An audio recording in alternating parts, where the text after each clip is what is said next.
कैलाश पर्वत में एक आम के वृक्ष में घोंसला बनी पक्षी पक्षिणी निवास करते तोते के रूप में। आहा, उन्हीं के अंडे के रूप में प्रादुर्भूत होकर के आए हैं। सूर्य जी कहते हैं, ऋषियों, एक दिन ऐसी तेज तूफान आई कि घोंसला तो हवा के वेग में गिर गया, और घोंसला ही गिर गया तो अंडा कैसे बचेगी, फट गई होगी।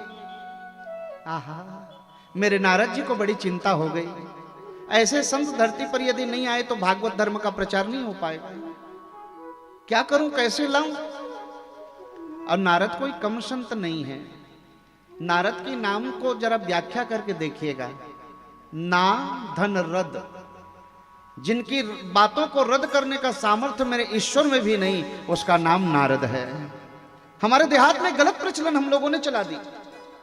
जो ज्यादा चारी चुगली करे हम लोग कहते हैं ये नारद नहीं, बिल्कुल गलत है। जिनकी बातों को रद्द करने का सामर्थ्य मेरे प्रभु में नहीं है। और मेरे पूज्य सरकार तो कहा करते हैं, नारदो देवो दर्शना। जिस व्यक्ति ने नारद का दर्शन कर लिया भगवान उसको मिलेंगे, 100% गारंटी। इतिहास खोल करके देख लीजिए। नारम अज्ञानम द्यति खंडयति, जो ज्ञान का खंडन करे, ज्ञान को प्रकाशित करे, उसका नाम नारद है। चारी चुगली करने वाले का नाम नहीं है। मेरे नारद जी को चिंता होने लगी कि मैं लाऊं तो लाऊं कैसे उसे। ऐसे संत को तो धरती पर आना जरूरी है। लेकिन नारद जी का एक विचित्र स्वभाव बताएं कथा में, कभी आपने सुनी भी होगी। जिस परिवार में नित्य कलह बन रहे, वहां 2 मिनट के लिए बाबा चले जाएं ना तो कलह समाप्त हो जाती। लेकिन जहां जीवन में कभी कलह उत्पन्न नहीं हुआ, वहां जाकर के 2 खड़े हो जाएं तो महाराज कलह चालू भी हो जाती है। ऐसा विचित्र स्वभाव के धनी रहे मेरे नारद जी। नारद जी ने आज हाथों में बीड़ा उठाई, विचार कर रहे हैं। लक्ष्मी नारायण के घर में मेरे खातिर एक बार झगड़ा हो चुका, ब्रह्मलोक में भी जाकर के मैंने करवा दी, लेकिन आज तक भोले बाबा के घर में कभी झगड़ा दिखाई नहीं दिया। वहां तो विचित्र परिवार है। और आज मन बनाए कि महाराज आज मुझे कैलाश पर्वत की ओर जानी चाहिए। मेरे भोले बाबा को याद करते करते जा रहे हैं। मेरे भोले बाबा को याद करते, भगवान का नाम स्मरण करते करते नारद जी आज कैलाश पर्वत पर पहुंचे। आहा, बड़ी सुंदर दिव्य कुटिया, पर्ण कुटी बनी हुई है। नारद जी जैसे ही पहुंचे वहां मां जगदम्बा दौड़ करके आई हैं, बाबा विराजे, आज तो साक्षात संत भगवान का दर्शन हो रहा है। हम एक बात कहूं, संत का दर्शन यानी भगवान का दर्शन। संत किसी भगवान से कम नहीं है। बिनु हरि कृपा मिल ही नहीं संता। जब तक मेरे प्रभु की कृपा नहीं बरसेगी संतों का दर्शन होना दुर्लभ है।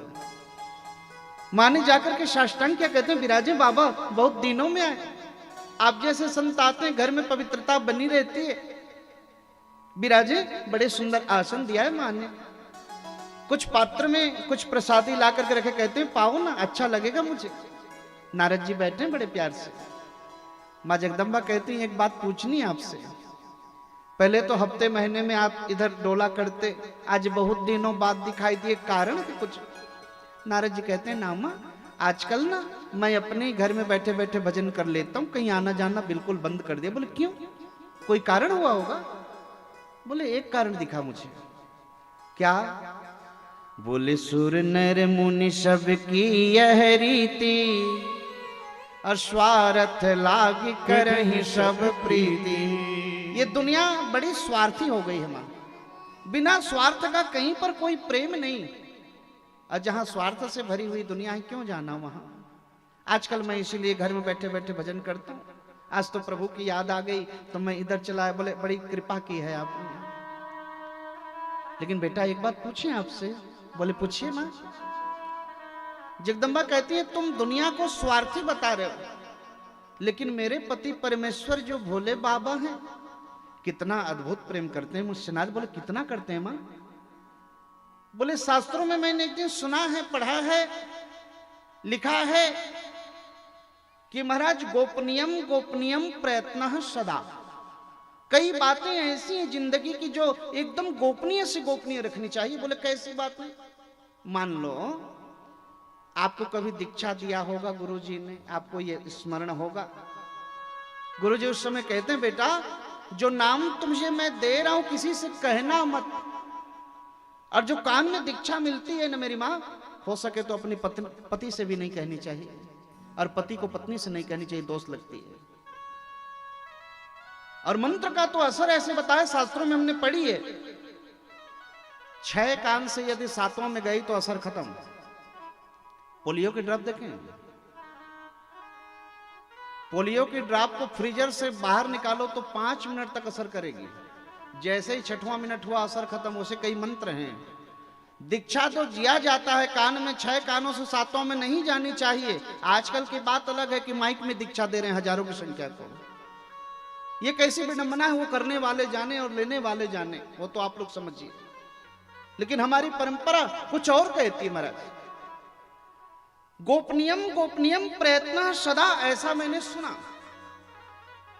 लेकिन हमें क्या दीक्षा मिला, मेरे भोले बाबा तो तुरंत आकर के मुझे बता दिए। और दूसरी बात और बताऊं नारद, कभी सपने में भी प्रभु का स्वरूप यदि दिखाई दे, एक तो दिखता नहीं है, आप लोग सच्ची में बताइएगा, कभी सोते सोते सपने में भगवान के स्वरूप को देखे हैं? दिखते नहीं। क्यों? हमारे मन मस्तिष्क में दुनिया समाई है, दुनियादारी नहीं दिखेगी। जिस दिन ये समाने लग जाएगा ना, तो हर घड़ी मेरे प्रभु का दर्शन होगा प्यारे, सपने में भी दर्शन हो जाएगा। लेकिन कहां से आए? सपने में भी कभी किसी को स्वरूप दिख जाए तो एकदम सावधान, किसी से कहना नहीं मेरी मां, दोष लगता। और मेरे भोले बाबा तो नित्य मेरे प्रभु का ध्यान लगाते हैं, राम जी का कैसा स्वरूप दिखाई दे रहा है वो तो तुरंत आके बताते हैं मुझे। इतना प्रेम करते हैं, तुम करते हो स्वार्थी, मैं कैसे मान लूं? नारद जी ने कहा, मां बड़ी अच्छी बात है कि आपको इतना प्रेम करने वाले मिल, और इतना जब आपसे प्रेम कर ही रहे हैं तो बाबा ने तो कोई बात छुपाई नहीं होगी। बोले क्यों छुपाएं, प्रेम कर रहे हैं भैया, क्यों छुपाएंगे? छुपानी भी नहीं चाहिए। नारद जी कहते हैं तो एक बात मुझे समझाइए,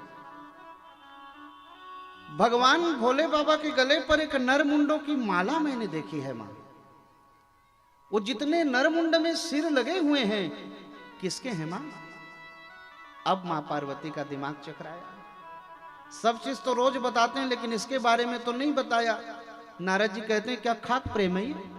अब 24 घंटा जिसको लटका घूम रहे हैं उसी के बारे में नहीं बताया, कोई प्रेम है? और इतना तो किसी के घर में आग लगाने के लिए काफी है। कहते मैया तू जाने, तेरा प्रेम जाने, मैं तो चला। निकल पड़े नारद जी। और जैसे कुटिया से बाहर निकल रहे थे, मेरे भोले बाबा तपस्या करके वापस आ रहे हैं। बोले बाबा जल्दी पधारिएगा, मैया पुकार रही थी आपको। भोले बाबा तो समझ गए नारद तेरा पदार्पण हुआ है, पता नहीं क्या करके आया होगा। दौड़े दौड़े भोले बाबा पहुंचे हैं। देखते क्या है, मां जगदम्बा कोप भवन में विराजमान है। पहले जमाने का नियम भी क्या अद्भुत था। जब भी मकान बनवाते तो एक अलग सा कमरा बनता भैया, माताओं के रूठने के लिए। दरवाजे के ऊपर में लिख देते कोप भवन, और वहां जाकर के यदि मैडम बैठ गई ना, समझ जाना कि आज रूठी है हमसे। बताने की आवश्यकता भी नहीं पड़ती महाराज। आज मां जगदम्बा को कोप भवन में देखे तो बाबा घबरा गए। कहते देवी का हो गए, किसी ने कुछ कह दिया का? मैया कहती नहीं बात करनी आपसे। शिव जी कहने लगे पगली बात नहीं करोगे मुझे समझ में कैसे आएगा? और एक बात आपको स्पष्ट समझा रहा हूं, पति पत्नी में नोकझोंक हो चलता है, लेकिन ज्यादा दिन पति पत्नी को आपस में मुंह फुला करके बैठना नहीं चाहिए, बहुत काम बिगड़ते हैं। शिव जी ने समझाया मां जगदम्बा को, बहुत काम बिगड़ जाते हैं। देवी बोलो क्या बात हो गई है? कोई संत एक दिन बता रहे थे, मुझे बहुत प्यारी लगी वो कथा। पति पत्नी में हो गया दो बात भैया। पति देवता ने कहा कि तुम्हारी काहे काहे सुन के मेरे कान पक गए। पत्नी ने भी कहा मुझे भी शौक नहीं चढ़ा तुमसे बतियाने का, कसम खा के कहती हूं आज से बात नहीं करूंगी। पति देवता ने कहा मैं भी कसम खाता हूं आज के बाद बात नहीं करनी तुमसे। और दोनों ने कसम खा ली। बताइए चल जाएगा घर? अब जब भोजन करने का समय आता तो पति देवता अब क्या मांगते, अब बात तो नहीं करनी है उनसे, तो पति देवता इशारा करते पत्नी भी ले कुत्ते की तरह खा। अब बात नहीं करनी तो भैया वैसे मिलेगा, प्यार से थोड़ी मिलेगा। धर दिया करती मैया रोज। अब 2-4 दिन तो बीत गया। एक दिन पति देवता को जाना था कहीं बाहर काम से, और सुबह सुबह 5 बजे की ट्रेन। अगर चूक गई तो सब गड़बड़। अब पत्नी को कहें तो कैसे कहें कि जगा देना, क्योंकि इनको तो 8 बजे उठने की आदत। तो पति देवता ने क्या किया, एक पत्र लिख दिया। कहते हैं देवी जी सुबह 5 बजे की ट्रेन है, जगा दीजिए, नहीं जगाओगे तो सारा कार्य बिगड़ जाएगा। पत्नी को दिखा दिया, पत्नी ने पढ़ लिया चिट्ठी को, सिर हिला दिया इशारे में, बोले जगा देंगे। प्रातः काल उठी मैया 4 बजे, पति देवता खर्राटे बज रहे। विचार किया अब कैसे जगाऊं, ना बोलने की तो कसम खा रखी है मैंने, अब ए जी कह के तो नहीं जगा सकते। हमारे भारत की भी क्या परंपरा है ना, सब पतियों का नाम रख दिया ए जी। कितना सरल हो गया भैया, अब ए जी करके तो नहीं जगा सकते, बात नहीं करनी भाई, कसम खा रखी है। इन्होंने सोचा कैसे जगाऊं, नहीं जगाऊंगी तो काम बिगड़ेगा। देख रही घड़ी को तो 4:30-5 बजने वाले। इन्होंने भी एक पेन कागज उठाई, लिखा प्रिय पति देव, सुबह के 5 बजने जा रहे हैं, जल्दी जग जाइए, नहीं जागेंगे तो सारा कार्य बिगड़ जाएगा। और वो पत्र लिख करके तकिए के नीचे में धर दिया। अब तकिया पढ़ेगी चिट्ठी को। 8 बजे उठे साहब, देखे तो मैया चाय की चुस्की ले रही। पति देवता चिल्लाने लगे, अब गाली तो नहीं दे सकते, कसम खा रखी है। पत्नी ने कहा हूं, बोले हूं, घड़ी देख, जगाए क्यों नहीं? पत्नी ने कहा घड़ी क्या देख, तकिया देख, तकिया। तकिया उठाई तो महाराज चिट्ठी दिखा, लिखा है प्रिय पति देव, सुबह के 5 बजने वाले हैं, जग जाइए, नहीं जागेंगे तो कार्य बिगड़ेगा, आपकी आज्ञाकारिणी। सुस मार दिया सर, माथा धर दिया महाराज। कहते हैं धन्य है पत्नी देवी, ऐसा चलता रहेगा तो कब से चलेगा, आज के बाद ना बोलने की कसम नहीं खानी है। शिव जी कहते हैं पार्वती कार्य बिगड़ जाएगा, बता क्या बात है। पार्वती मैया कहती हैं बाबा मैं आपको पति परमेश्वर ईश्वर मानती हूं, आपने मेरे साथ छल किया, कपटी है कपटी। बोले मैं कपटी? अरे कपटी उसे कहा जाता है जिसके मन में कोई काला भरा होता, मैंने तो सब चीज बताई, निष्कपट हूं मैं। आपने इतनी बात छुपा करके रख दी, बड़ी बात मेरे सामने। बोले कौन सी बात? ये 24 घंटा नर मुंडों की माला लटका करके घूम रहे हैं, आज तक बताए क्यों नहीं किसके सिर हैं? मेरे शिव जी कहते हैं पार्वती आज मुझे पहली बार पीड़ा हो रही है रे, नेत्रों में आंसू आ गए भोले बाबा के। तेरे मेरे प्रेम का प्रमाण पत्र यदि कोई है तो ये नर मुंडों की माला है पार्वती।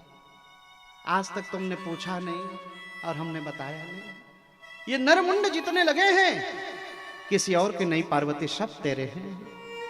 तुझसे इतना प्रेम करता हूं मैं। सृष्टि के अवतरण के लिए जब जब तुम नए स्वरूप को धारण करती हो ना, तुम्हारे सिर को काट करके गूंथ लिया करता हूं।